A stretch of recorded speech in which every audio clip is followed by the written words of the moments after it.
estar com os irmãos,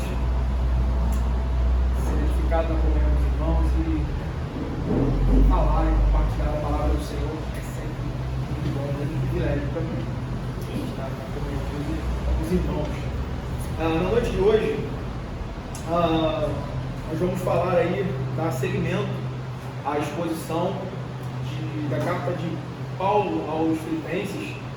E para isso eu vou pedir que os irmãos abram suas Bíblias em Filipenses capítulo 3. Nós vamos expor hoje dos versos 17, do verso 17 ao verso 1 do capítulo 4, concluindo aí o capítulo 3 e as considerações aí do capítulo 4, verso 1.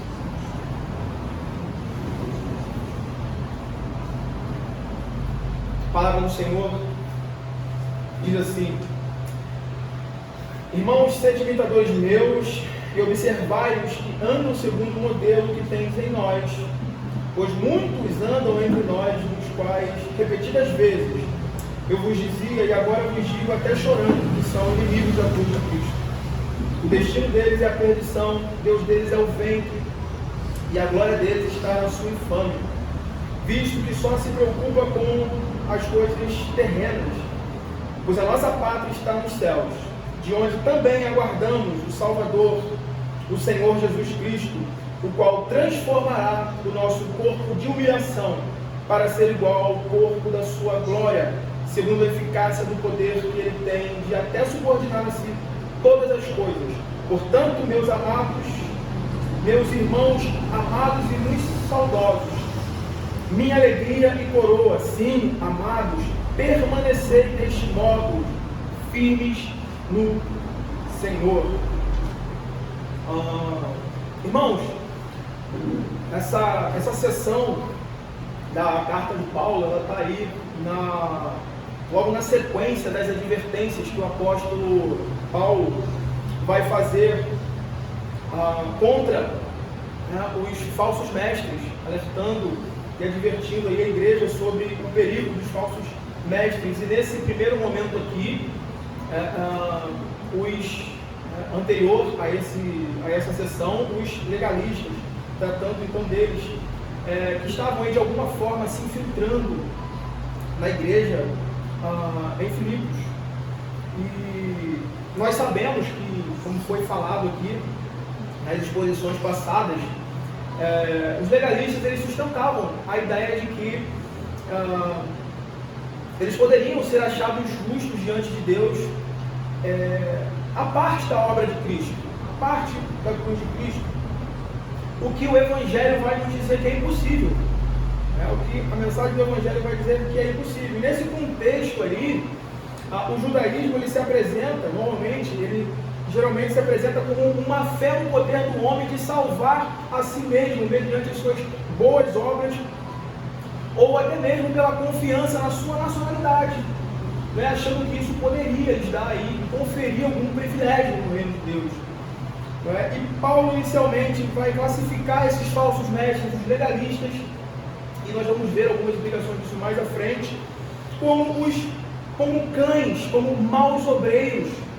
No verso 2 aí, do capítulo 3, por estarem prestando aí um mau serviço, desserviço, ao reino de Deus, à igreja de Deus, perturbando então aquele ensino estabelecido por Cristo, ensinado pelos seus apóstolos. Eles estavam aí então perturbando, trazendo aí confusão, ensinando falsas doutrinas ao povo de Deus, ali os irmãos em Filipos. E em seguida, ele vai instruí-los, ele começa a instruí-los sobre como a fé dos filipenses deveria ser desenvolvida, como a fé deles deveriam conduzi-los no mundo, vivendo para Deus à luz da obra de Cristo.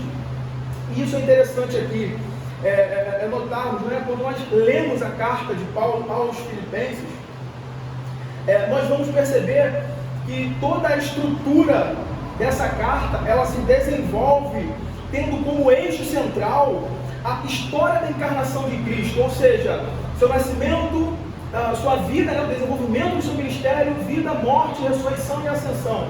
Esse é o eixo central que a carta se desenvolve, tendo em mente esse ponto focal. E aqui a gente vai encontrar aí no capítulo 2, capítulo 2, versos de 6 a 11. E em torno desse eixo que está aí no capítulo 2, de 6 a 11, Paulo procura mostrar então como a vida cristã deve ser desenvolvida no mundo à luz de Cristo, à luz da encarnação, da morte, ressurreição de Cristo, nessa esperança, nesse aguardo do retorno do seu Salvador e Mestre. Então, a carta ela se desenvolve aí dentro desse conceito. Nós podemos dizer aqui então, que nós temos aqui nesse capítulo um quadro composto por várias peças que vão montar essa imagem do que Paulo quer trazer e ensinar a igreja, que é sobre a fé e a conduta da igreja de Cristo no mundo, ou seja, como ela deve, como ela está, né, para que ela analise, para que ela veja o seu estado, um padrão que ela precisa seguir aqui nesse mundo, um modelo que ela precisa perseguir aqui nesse mundo enquanto igreja militante, enquanto essa igreja que está combatendo o bom combate, que está trilhando essa carreira da fé. Então Paulo vem mostrando tudo isso e os perigos que ela precisa, os cuidados, na verdade, que ela precisa ter para não se desviar do seu alvo. Não se desviar do seu alvo. E parece que em cada sessão, ou em cada tópico, dessa divisão que nós temos aqui, se encaixa uma peça do conselho de Paulo à igreja. Se encaixa essa peça aí, cada peça do conselho de Paulo à igreja. E depois de ele fazer aí as suas devidas advertências contra os legalistas, os falsos mestres legalistas que pervertiam a graça, que pervertiam a cruz de Cristo por meio das suas obras, ele encaixa então a próxima peça do seu conselho. E qual é esse conselho? Nós temos aí no verso 17. Verso 17: irmãos, sede imitadores meus. Sede imitadores meus.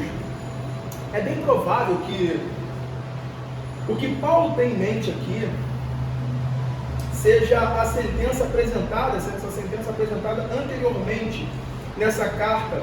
Que sentença é essa? Que pensamento é esse? É do exemplo de que ele vivia, enquanto aqui agora ele vivia, a vida que ele estava vivendo aqui estava totalmente imbuída em defender o Evangelho de Cristo dos falsos mestres, vamos lá, defender a fé, estabelecer a fé e defendê-la dos falsos mestres, e ao mesmo tempo a preocupação em viver a carreira cristã de forma digna de Cristo. De forma digna de Cristo. A gente vê isso muito claramente na sessão anterior aqui a essa, dos versos 12 a 16.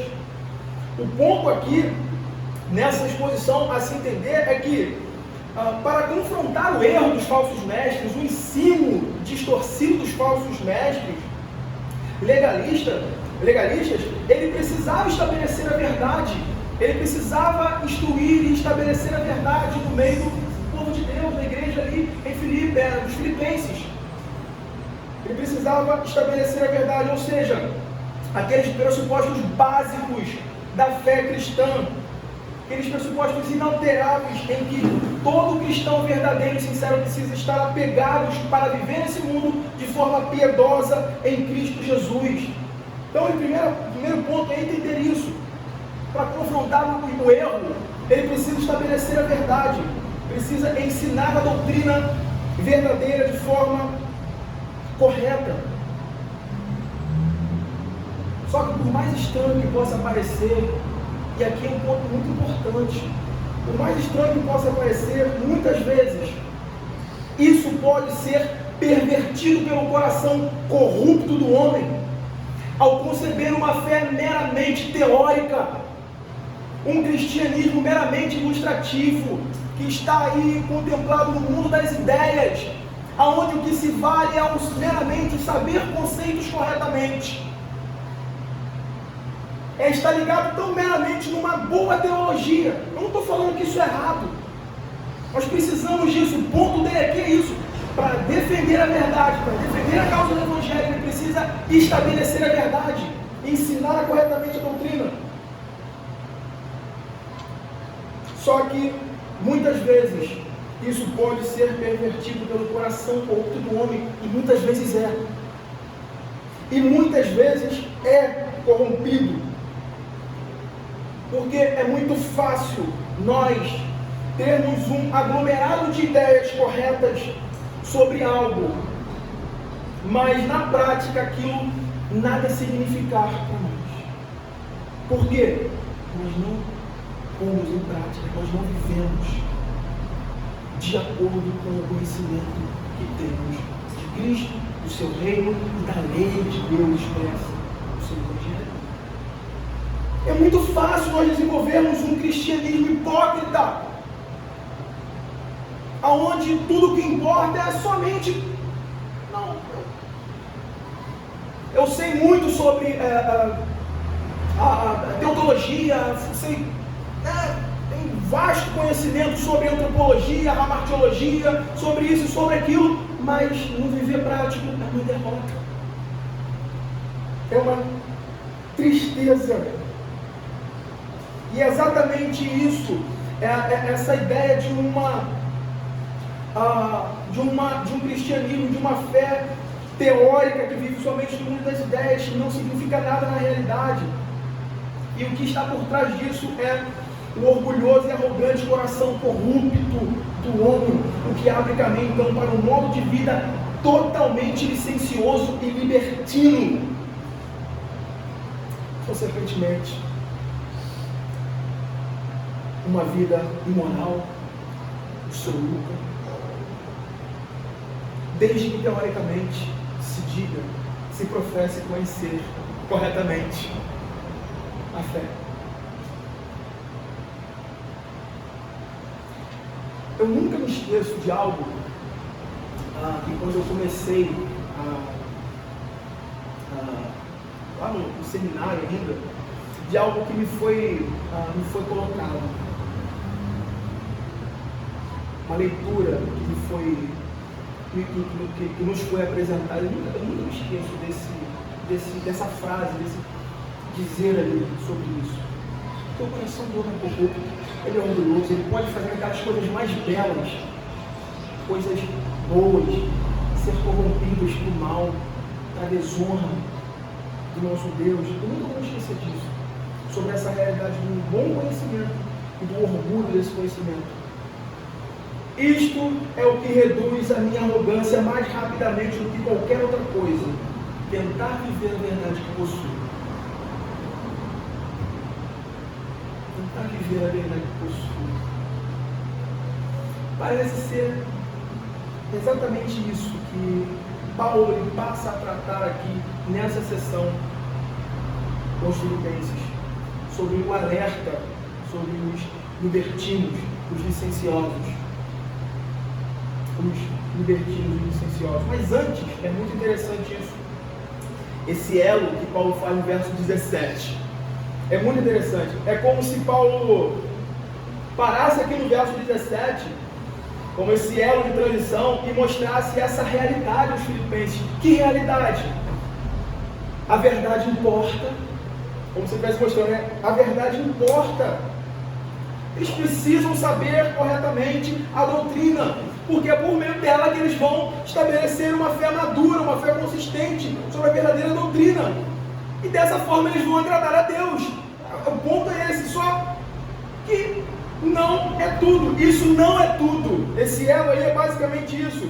Essa fé precisa se expressar por meio de um procedimento coerente, uma conduta que a ateste.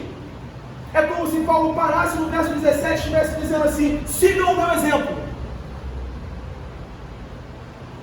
Sigam o meu exemplo. Mas não somente o meu. Sigam o daqueles que vivem nesse mundo à luz da cruz de Cristo. Dentro desse enredo da cruz de Cristo. todos os que andam segundo o modelo que tendes em nós. Tendes em nós. Paulo, assim como os demais que são aqui recomendados a serem imitados, só podem ser porque eles vivem aqui nesse mundo, eles viveram aqui nesse mundo, em seu viver cristão, e eles expressaram um modo de vida no Espírito, fruto da obra de Cristo, fruto dessa obra de Cristo, que Deus assim estabeleceu desde a eternidade, para que os seus andassem, os seus eleitos andassem. E é muito interessante quando nós olhamos para o que Paulo fala em Efésios, né? Paulo fala aos Efésios, no finalzinho aí, capítulo 2, no finalzinho ele vai dizer: pois somos feitura dele, criados em Cristo Jesus para boas obras, as quais Deus de antemão preparou para que andássemos nela. Para que andássemos nela. E é interessante notar esse andássemos de Efésios com o andam em Filipenses. É o mesmo termo. É o mesmíssimo termo. E por quê? Porque o propósito de Deus na eleição do seu povo, na morte de Cristo, na ressurreição de Cristo, é que eles aqui e agora nesse mundo presente, eles andem de modo coerente em boas obras. E esse termo então ele vai expressar a totalidade. É um termo que expressa a ideia de um viver completo, nesse sentido aqui, na totalidade daquilo que Cristo preparou para os seus. E quando Paulo ele ordena aí, sede, né, tem um imperativo aí, sede, ele ordena a seguir o seu exemplo, no verso 17, ele vai então explicar, vai trazer a explicação, acrescenta uma boa explicação, pois, verso 18, pois muitos andam entre nós, dos quais repetidas vezes eu vos dizia, e agora eu vos digo, até chorando, que são inimigos da cruz de Cristo. Inimigos da cruz de Cristo. Paulo aqui explica por que a sua conduta é recomendada. E não somente a sua, mas de todos os que andam segundo esse modelo. E ao fazer isso, ele vai contrastar aqueles que são os amigos da cruz de Cristo com os que são os inimigos da cruz de Cristo. E aqui está a razão pela qual nós entendemos não ser os mesmos judaizantes, o mesmo grupo que Paulo trata nos versos anteriores. Não é o mesmo grupo que o apóstolo está tratando nos versos anteriores, descrevendo aí como inimigos da cruz de Cristo. Embora, tem um ponto importante, né? Embora, se a gente for olhar bem cuidadosamente, tanto um quanto o outro, eles são inimigos declarados da cruz de Cristo. A gente vai ver isso. São inimigos da cruz de Cristo. E se a gente olhar o termo que ele usa lá também no verso 2, logo no início, escrevemos como cães, é um termo que era empregado normalmente no Novo Testamento. Você vai ver esse termo normalmente empregado para aqueles que são impuros, ou que têm um modo de vida impuro, comparado ao povo de Deus. Então, ambos são falsos mestres que propagam o ensino falso. Eu concordo nesse ponto aqui com William Hendricks, de que o alerta de Paulo aqui se trata então dos libertinos, dos sensualistas, dos glutões e dos imorais. Ele vai dizer algo muito importante. A natureza pecaminosa ela é propensa a saltar de um extremo ao outro. Nossa, a natureza pecaminosa é propensa a saltar de um extremo ao outro, sendo do legalismo à libertinagem. Assim, esses falsos mestres eram aqueles que, aqui nesse ponto aqui, que transformaram a liberdade cristã em libertinagem. E qual é o ponto valioso aqui do ensino de Paulo para nós, para a igreja de Cristo? Qual é o ponto valioso aqui? O ponto aqui é que na estrutura do ensino, o que Paulo vai dizer, o que o Evangelho nos mostra é que o Evangelho é tanto inimigo de um quanto do outro. O inimigo o evangelho é tanto inimigo do legalismo quanto da libertinagem. Tanto dos que buscam a salvação por meio das obras, por meio dos seus próprios méritos, quanto aqueles que repelem as boas obras para que possam viver uma vida dissoluta, libertina. O evangelho reprova ambos. Ambos são igualmente inimigos da fé cristã. Ambos são, da mesma forma, opostos à graça de Deus revelada no evangelho.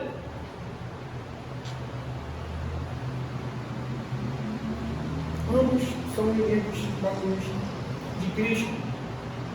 Verso 18, continuando: pois muitos andam entre nós, dos quais repetidas vezes eu vos dizia e agora vos digo até chorando que são inimigos da cruz de Cristo.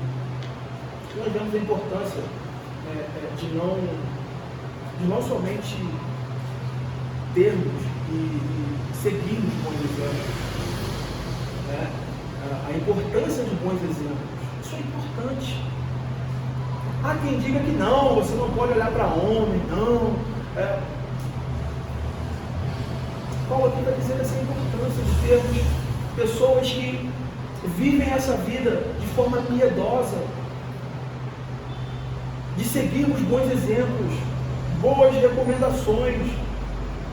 Aqui nós vamos ver essa importância de não somente termos de seguirmos bons exemplos, mas também de estarmos atentos a toda conduta que expresse um mal viver. E quantas vezes na minha e na sua vida, no nosso caminhar cristão, nós não fomos abençoados por tais homens que imitam a Cristo, que vivem nesse mundo de forma piedosa.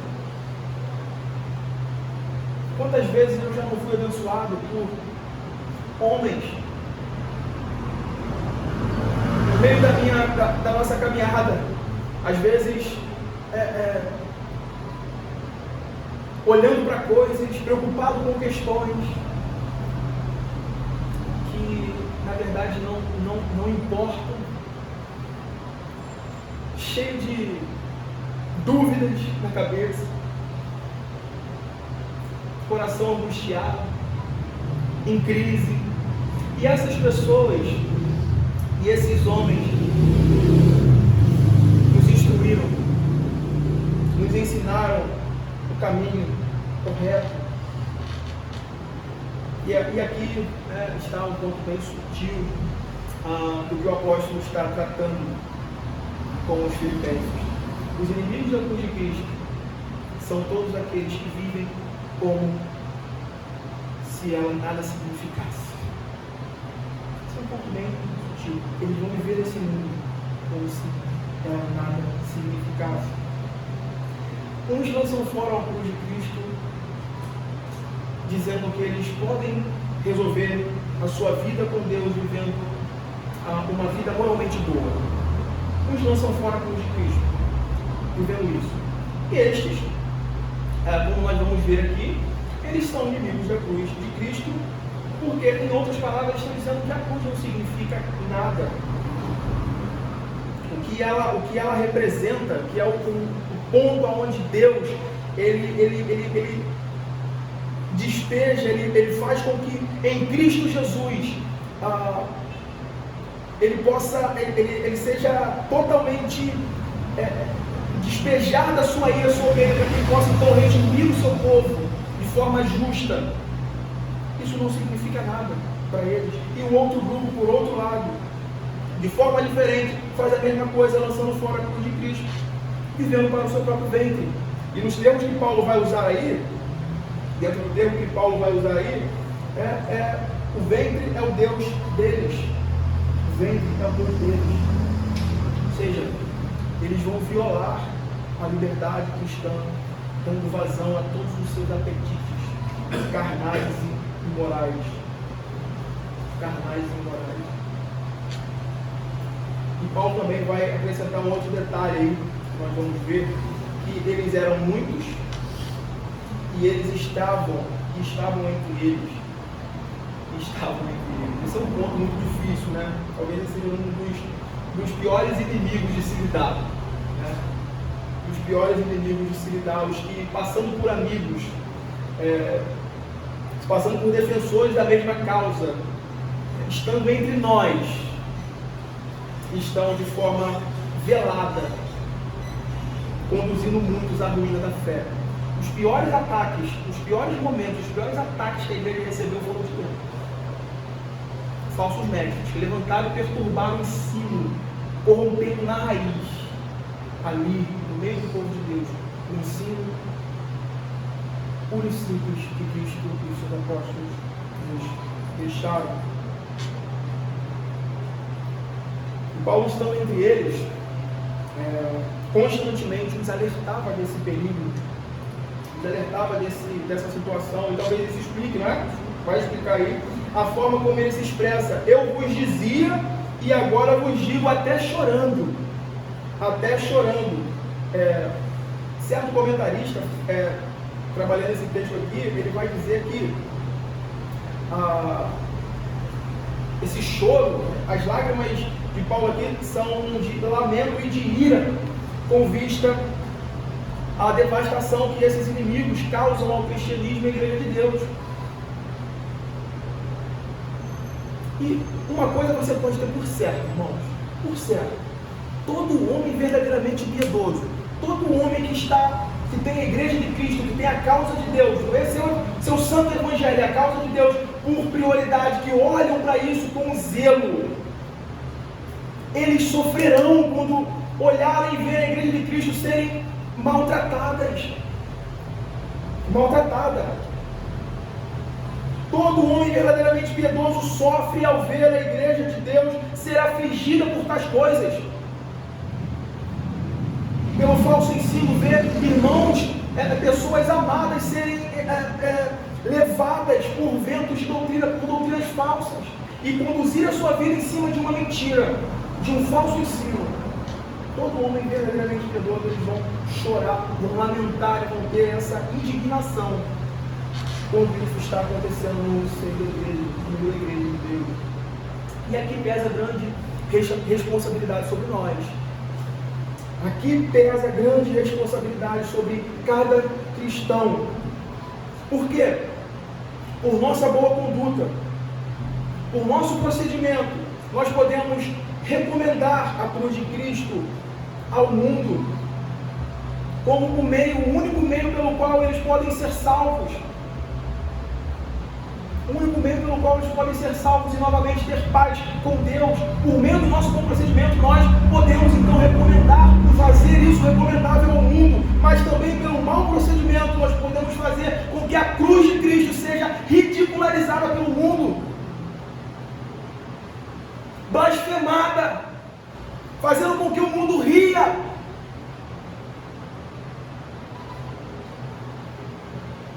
Aqui pesa grande responsabilidade sobre nós, no nosso viver, no nosso trabalho, nos nossos estudos, no meio do seio da nossa família, quando nós lidamos com a causa de Deus, pesa grande responsabilidade. E seguindo aí, o verso 19 vai dizer, Paulo aí ponta o destino deles. Ele vai dizer: o destino deles é a perdição, o Deus deles é o ventre, e a glória deles está na sua fama, visto que só se preocupam com as coisas terrenas.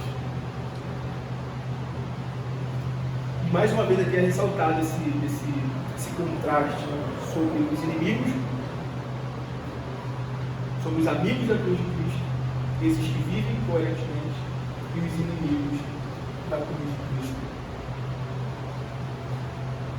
Ou seja, se os amigos da cruz de Cristo são aqueles que mostram em suas vidas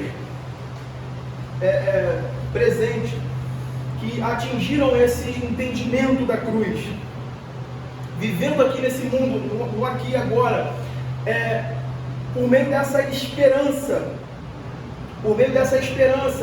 da vida de Cristo, eles abdicam, eles abrem mão dos seus prazeres, eles abrem mão dos seus desejos carnais pecaminosos, eles abrem mão daquilo que é contrário à vontade de Deus, para viver então de forma justa, sensata e piedosa. Esses são os amigos da cruz de Cristo. Por outro lado, Os inimigos da cruz de Cristo vão de mal a pior. Vão de mal a pior porque o destino deles é a perdição. Deus assim decretou o fim deles como a paga de suas vidas ímpias, de suas vidas contrárias, opostas à cruz de Cristo. É interessante o termo que Paulo vai usar aí para perdição, que a ideia dele ali é de destruição mesmo. A ideia dele é de destruição mesmo. O tom desse alerta que ele faz ali, falando que o fim deles é destruição, mostrando para os irmãos, os filipenses ali, é um tom de grave alerta aos filipenses para que eles não se envolvam com eles, para que eles não se deixem persuadir na armadilha daquelas pessoas. É um tom grave. Olha, eles estão caminhando para a destruição. Nós não devemos olhar e entender a destruição aqui no sentido de aniquilamento, do aniquilacionismo. Nós não devemos olhar por esse lado. Mas por outro lado, não significa que eles cessarão de existir, mas que ao contrário disso, significa que eles vão para a punição eterna debaixo da ira de Deus. A gente está falando, olha, eles estão sob ira, conduzindo essa vida deles aqui, e eles irão se perder nessa ira. O destino deles é esse. Eles estão caminhando para a perdição. Não estejam associados a eles. Cuidado com a sua fala. Cuidado com o destino deles. Basicamente isso. E Paulo diz que ainda, ele diz que eles adoram a si mesmos. Eles adoram a si mesmos. O Deus dele é o ventre, e a glória deles está na sua infâmia, visto que só se preocupam com as coisas terrenas. E eis aqui uma característica distintiva dos inimigos da cruz de Cristo. Os inimigos da cruz de Cristo, enquanto eles caminham aqui nessa vida, nesse mundo, enquanto eles caminham para a destruição, eles se concentram unicamente em sua satisfação. Eles são extremamente egocêntricos. Eles amam o seu ventre. Eles são concentrados em satisfazer os seus apetites carnais. E interessante nós vermos essa ligação que Paulo está fazendo, é que eles são muitos, estão entre eles, ou seja, eles estão no meio do povo de Deus. Eles estão disseminando o erro, o falso ensino de uma vida licenciosa com base no bom conhecimento, e eles eram persuasivos. Havia um grupo que vai atrás, eles são convincentes nos seus argumentos, eles têm bons argumentos. E o ponto aí de ligação é exatamente esse. Eles estão no meio e eles estão ensinando também de alguma forma a Cristo. Só que, eis aí esse ponto de distinção. Eles não pregam a Cristo de maneira sincera e pura, por amor a Cristo. Quando eles pregam a Cristo, quando eles ensinam a Cristo, eles ensinam com vista o seu próprio interesse, o seu próprio ventre. Eles pervertem o sentido da pregação do Evangelho. Eles distorcem isso e apontam para si, para a sua própria glória. Eles não pregam a Cristo por amor a Cristo, mas visando o seu próprio proveito, o seu próprio lucro, o seu próprio conforto, o seu próprio prazer. E essa é uma característica distintiva dos falsos mestres. Eles não amam a Cristo. Eles não amam a Cristo.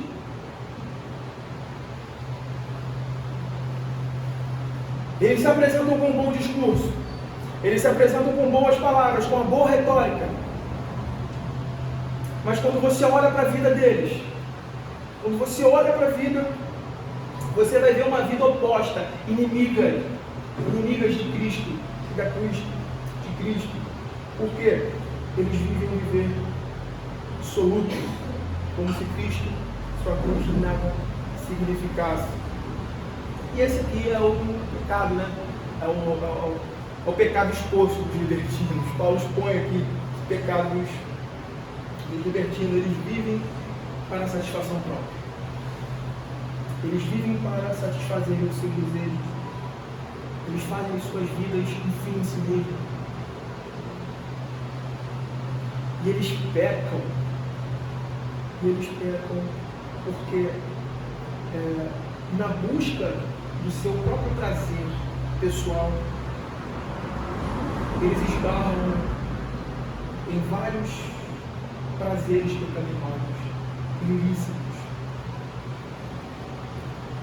Eles pecam primeiramente, antes de tudo, por quê? Pela idolatria. Porque eles estão de joelhos diante de um Deus. Quem é o Deus? O seu próprio ventre, o seu próprio eu. Eles vivem em torno disso.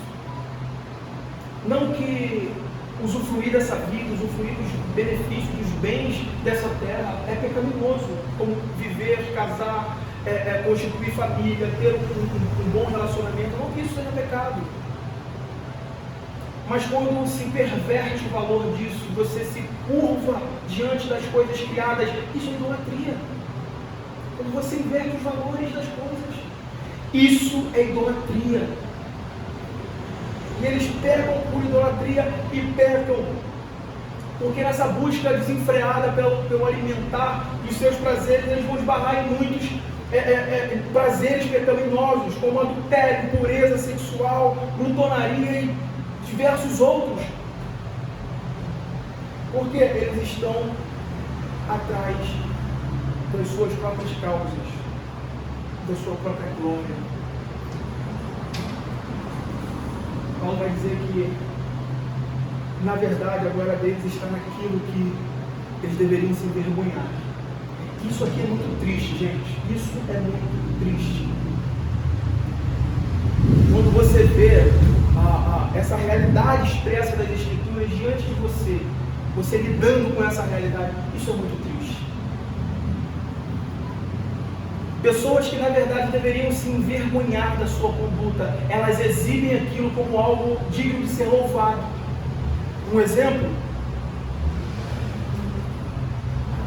minha relação no trabalho, estava lá, e alguém chega se gabando algo que, como se ela tivesse assim, passos à frente de outras pessoas, porque ela estava fazendo algo que é errado. Um adultério, por exemplo. E parece que é um orgulho, é uma vaidade. Olha como eu faço bem. Ninguém descobre. Eles se gabam daquilo que na verdade deveriam se envergonhar. Muitos jovens, na flor da sua juventude, eles se gabam pelo seu relacionamento antes do casamento. Eles se gabam de fazerem isso e fazerem bem escondido, e nem o pastor, nem a família, nem a igreja sabem de nada. E eles vivem promiscuamente, e eles se orgulham disso. Eles acham que eles são os caras. Eles acham que essa atitude vergonhosa deveria ser louvada. E Paulo vai dizer, na verdade, eles se gloriam das coisas que eles deveriam sentir vergonha, porque eles estão caminhando para a perdição. O fim deles é a desonra eterna. Eles fazem isso por terem suas mentes escravizadas a esse mundo caído, ao príncipe deste mundo, Satanás. Então eles vivem chamando o mal de bem e o bem de mal. Eles se apegam a essas coisas. Eles vivem aqui sem a dimensão do eterno, e por isso eles vão de mal a pior. É isso que Paulo fala no final do verso 19, visto que só se preocupam com as coisas terrenas. Logo em seguida, Paulo vai mostrar, se com a sua Bíblia aberta aí, você vai ver que Paulo vai mostrar o contraste dos verdadeiros crentes com aqueles falsos mestres, dizendo que a nossa esperança, a esperança do povo de Deus, não está em nós mesmos, não está fincada em nada terreno, nada que possa aqui e agora satisfazer-nos plenamente, mas em Cristo Jesus e na sua volta.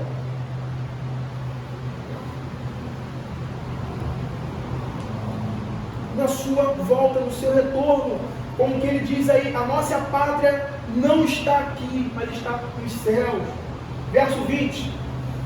Pois a nossa pátria está nos céus, de onde também aguardamos o Salvador, o Senhor Jesus Cristo.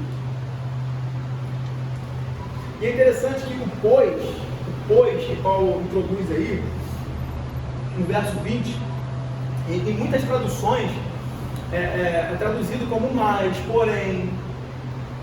Aqui foi traduzido como pois, não está errado, óbvio que não, mas é interessante, né?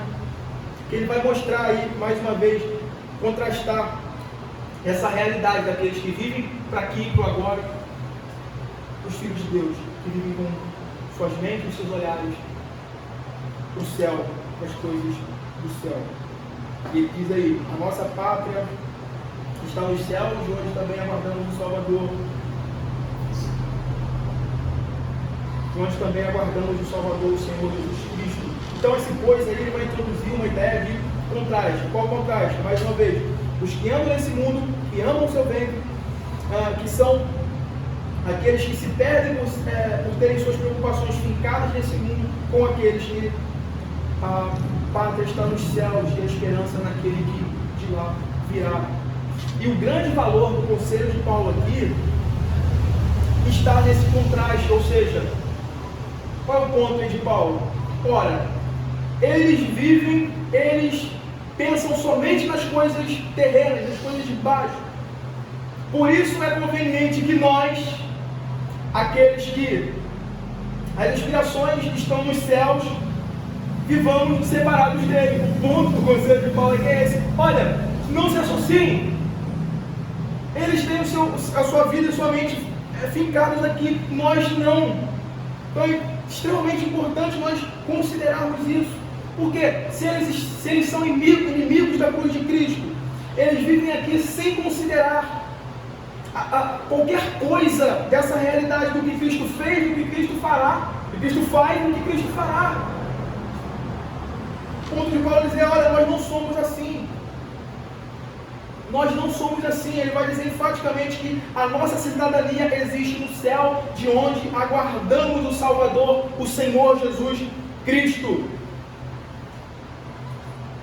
Ponto aí, caminhando para o fim, o ponto aí é esse. A mensagem de Paulo está nos mostrando, nos ensinando que nós nascemos de novo. Que nós nascemos de novo pela obra redentora de Cristo no seu nascimento, né? Dentro dessa realidade que ele pinta lá, ainda voltando sempre a esse pêndulo, a esse eixo central.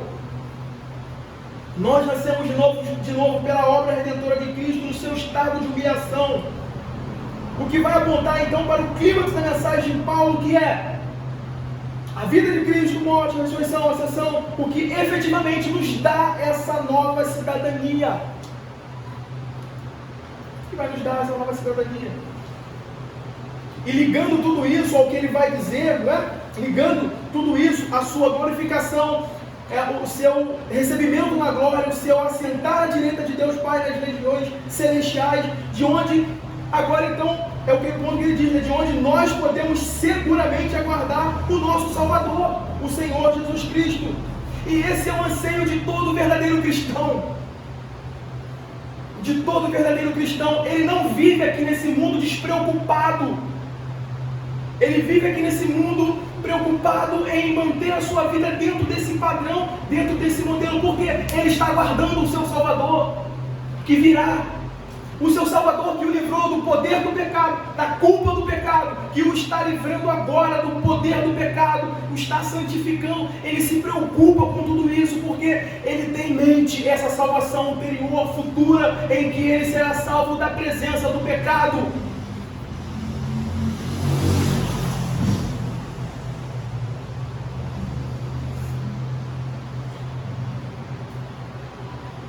E ainda dentro desse centro de gravidade da carta e do capítulo 2, no verso 21, Paulo nos diz que podemos esperar seguramente a vinda do nosso Salvador. Verso 21, o qual transformará o nosso corpo de humilhação para ser igual ao corpo da sua glória, segundo a eficácia do poder que ele tem de até subordinar a si todas as coisas. E aí tem muitas especulações, né? Tudo isso. Muitas especulações sobre como será esse corpo de glória à semelhança de Jesus. Muitas linhas vão percorrer ali. Mas o que nós podemos saber com certeza, de forma segura, é que há uma ressurreição dos mortos.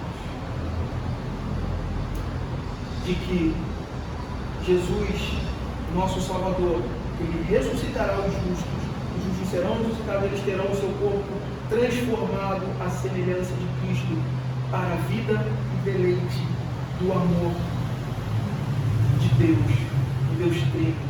Isso está certo. A ressurreição dos mortos, e que os mortos, novamente, os homens receberão novamente o seu corpo. Os justos serão preparados, terão seu corpo à imagem, né? Semelhança de Cristo. Enquanto os ímpios receberão o seu corpo para a desonra, para a destruição, para a condenação eterna, longe da presença favorável de Deus. Esse é o ponto central que a Escritura nos apresenta nesse contexto de ressurreição dos mortos.